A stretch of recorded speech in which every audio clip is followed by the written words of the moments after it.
E ali fala, Lúcifer, filho da alva, Helel ben Shahar.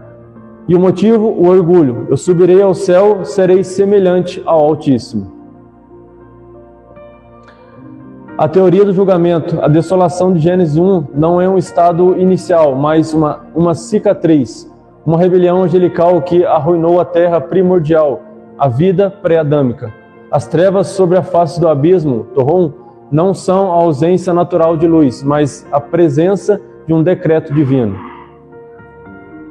Então, a gente vê que essa escuridão na terra era a ausência de uma presença divina. Se a gente pega um termo da física, diz que só há o frio porque naquele lugar não tem calor. Então, assim conforme na física, assim foi também na terra. Só houve as trevas porque não tinha ali a presença de Deus. Só Lúcifer caiu porque em um determinado momento começou-se a tirar, ele mesmo tirar a presença de Deus do coração dele. Então, ele começou a se deixar levar por aquilo que ele estava tendo no coração dele, criando essa situação de orgulho. Então, Lúcifer cai, e ele é retratado, então, no hebraico, em Isaías 14:12, como o brilhante filho da alva, e no grego, ele é representado, então, como ésforos ou fósforos, portador de luz. Se a gente pega para analisar, a gente pega um fósforo, aquele fósforo que chama Fiat Luz, a tradução de Fiat Luz é portador de luz. Então, Lúcifer era esse portador de luz, ele não tinha a sua luz própria, ele estava portando alguma luz dentro dele, e essa luz era a luz de Deus. Então, a partir do momento que ele começou a se afastar de Deus, ele começou a deixar de ter essa luz. Se a gente para pensar, hoje Lúcifer não tem mais esse brilho que ele tinha de Deus, mas ele tem sim um lado escuro dentro dele. Então, conforme falei, ele deixou de ser luz e se transformou em trevas. E aqui, então, Lux e Ferre, que é o carregador da luz. Lúcifer não é um nome próprio original, é uma descrição funcional. Ele carrega a luz, mas não é a luz. Então, ele é uma descrição de, por exemplo, como se fosse um cargo dele. A pessoa hoje que ela trabalha numa fábrica, ela carrega um cargo de gerente. Então, aquilo lá é uma descrição do que ele carrega dentro daquela empresa. Lúcifer era basicamente a mesma coisa, era uma descrição do que ele carregava, ele era um portador de luz, portador então da luz de Deus.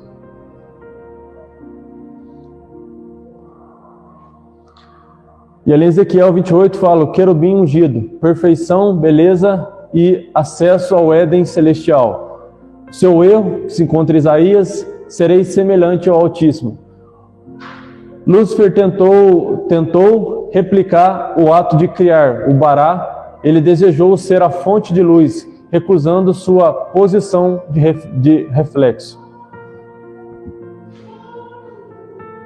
Então ali, Lúcifer era considerado então o guardião original do Éden. Tu eras o selo de medida cheio de sabedoria e perfeito em formosura. Antes de sua queda, Lúcifer, portador de luz, era o querubim ungido. Ele habitava o Éden de Deus, uma versão celestial ou anterior ao Adão. Exercia autoridade sobre a criação original. Não havia chifres ou trevas, apenas luz e pedras preciosas. Então, Lúcifer tinha era encarregado, então, como se fosse a pessoa correspondente a essa luz. Então, Lúcifer provavelmente era aquele que regia a música, regia então essa adoração a Deus. Tinha então a presença dos anjos na terra, que tinha então como intuito de prestar adoração para Deus no céu. E Lúcifer era encarregado desses anjos e dessa adoração. E ali as pedras que representavam, de acordo conforme fala no versículo 13 de Isaías: sardônio, topázio, diamante, turquesa, ônix, jaspe, safira, carbúnculo e esmeralda. E ali representa então o que representa ali em Êxodo 28, que é a comparação com o peitoral do sumo sacerdote. A lista de Ezequiel omite 3 pedras, mas mantém um simbolismo sacerdotal. E ali fala, toda pedra preciosa era tua cobertura. Então, Lúcifer era cobrido por essas pedras preciosas, mostrando o quanto que ele era precioso também diante de Deus. E o mais interessante é que Lúcifer foi deixado de lado dessas 12 pedras, assim conforme era representado no peito do sumo sacerdote. Ele tinha apenas 9 pedras. O que isso representa para cada um de nós? Representa então que ele não tinha o 5 completo, porque para ter as 12 pedras tinha que ser então aquilo que chamamos a continuação da presença de Deus. Ou seja, ele decidiu ser igual a Deus, mas ele foi até o limite, porque o que acontece? Nós contamos de 1 até 9, e depois inicia-se um novo ciclo de novo. A gente começa o 11, então é o 10 mais o 1, então torna-se o 11. Então, para Lúcifer ter o ciclo completo, ele teria que ser também igual a Deus, mas só que ele não tinha o Pai, o Filho e o Espírito Santo. Então ele foi impedido de ter esse ciclo dessas 12 pedras e teve apenas 9 pedras representando ele.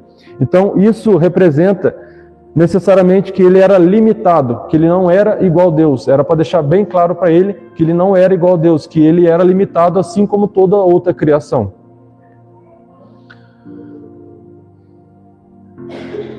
Então, nele tinha também, conforme mostra no versículo 13, a música da criação.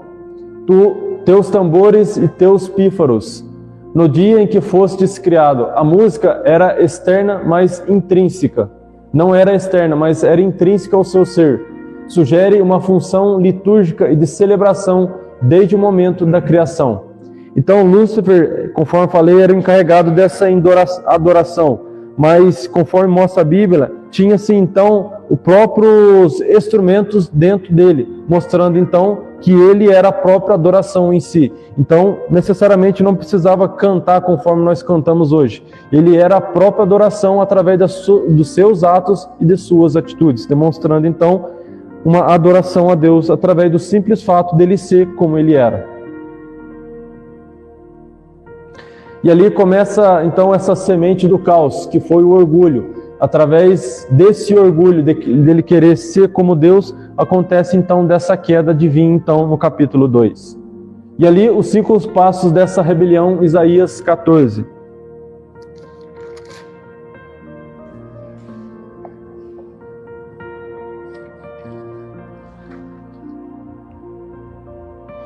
E ele fala: subirei acima das mais altas nuvens e serei semelhante ao Altíssimo. O primeiro ali fala: subirei ao céu. Então, provavelmente ele estava na terra. Então ele começa a pensar: vou subir ao céu e vou ser igualzinho a Deus. E começa então todo esse diálogo e toda essa negociação com ele mesmo. Depois ele diz: exaltarei o meu trono acima das estrelas, assentar-me-ei no monte da congregação. Subirei acima das mais altas nuvens e serei semelhante ao Altíssimo. A tentativa de golpe de estado celestial resultou na expulsão de Lúcifer de 1/3 dos anjos. Então, a Bíblia deixa bem claro que na multiplicação do seu comércio, deixou bem claro que Lúcifer era uma pessoa que conseguiu enganar 1/3 parte dos anjos nesse ato dessa rebelião. Então, o que mostra pra gente? Que Lúcifer, através desse ato de deixar entrar o orgulho dentro dele, ele começa então a negociar com outras pessoas para que venham seguir ele também nesse ato de rebeldia. E acontece então que os outros anjos acabam dando ouvido para eles e eles acabam fazendo a mesma coisa que ele fez também.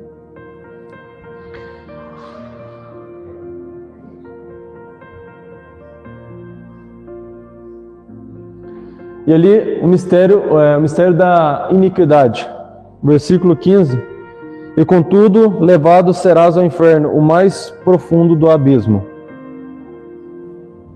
E ali se fala: até que se achou iniquidade em ti, íntegro, sem defeito físico ou moral. Então Lúcifer era considerado um exemplo, conforme falei. Ele não tinha nada em que viesse então, de certa forma, desagradar a Deus. Até que em um determinado momento achou algo dentro do seu coração. Se a gente para pensar, o ser humano é basicamente da mesma coisa. Ele pode começar bem, mas chega em determinado momento, começa a se brotar dentro do coração dele alguma coisa que também vai fazer a mesma coisa que também foi com Lúcifer. E comece a criar então alguma coisa que vai fazer ele desviar da presença de Deus. Lúcifer naquele momento ele desejou ser igualzinho a Deus e fazer provavelmente o que Deus fazia, devido a ele ter um prestígio muito alto, provavelmente começou a achar que ele era especial acima de todos, então provavelmente ele começou a achar também que poderia ser um Deus. E surge então essa centelha e começa a apodrecer ele de dentro para fora. E fala ali, a iniquidade não foi uma agressão externa, mas foi achada interiormente. O mistério da corrupção espontânea é um ser perfeito. Então, Lúcifer tinha e tem até hoje essa questão de manipulação. Se a gente para pensar, conforme eu falei sobre fala a Bíblia dele ser na multiplicação do seu comércio, um vendedor hoje, se ele quer vender um produto para alguma pessoa, ele consegue, de certa forma, conduzir a pessoa a comprar algum produto. Ele fala aqui, fala ali e convence a pessoa a comprar esse produto. Lúcifer foi a mesma coisa. Ele falou um pouquinho aqui e conseguiu convencer essa terça parte dos anjos através dessa centelha de podridão que estava dentro do seu coração. Então, muitas das vezes, essas coisas se repetem também nas nossas vidas.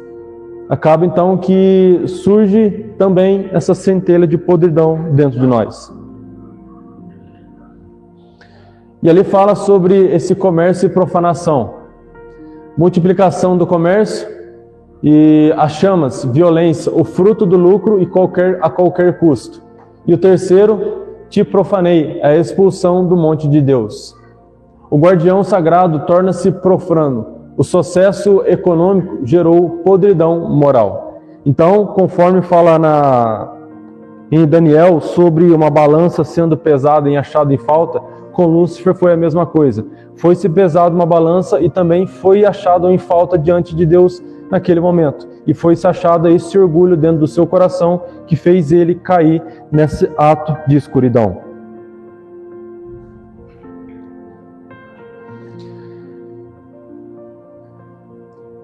E ele fala, o julgamento não é externo. O próprio pecado acumulado consome o pecador. A profanação resulta em aniquilação física.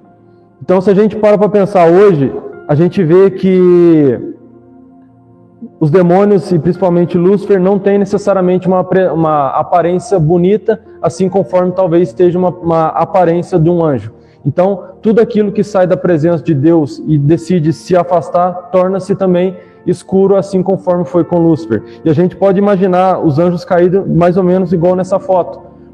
Uma presença que deixou de ser clara e transformou-se então em cinza e escuridão. Assim também é a presença de Deus quando sai das nossas vidas. Nada faz mais sentido, tudo se transforma em escuro. E nós também nos transformamos também em escuridão. E Lúcifer decide seguir, então, esse caminho. E ali o julgamento cataclísmico. A resposta de Deus à rebelião foi um julgamento cósmico. O sol cessou de dar sua luz, trevas, e a terra foi submersa em águas profundas, o abismo. E ali as trevas, símbolo de juízo, como em Êxodo 10, o abismo, o caos aquático que soterrou o mundo antigo. A vida biológica da primeira criação foi extinta repentinamente, criando o registro fóssil que vemos hoje. Então, se a gente pega para pensar, para analisar, como seria basicamente se fosse essa etapa de Gênesis, a Terra sem forma e vazia. Basicamente, então, seria conforme os irmãos vêem na imagem. Não que foi dessa forma, mas basicamente como se fosse nessa imagem. Uma terra sem forma e vazia, com apenas escuridão e cercada de água em todo ao seu redor. Tanto que depois Deus vai fazer toda essa separação da água, toda essa expansão, dividindo então a terra seca da terra normal.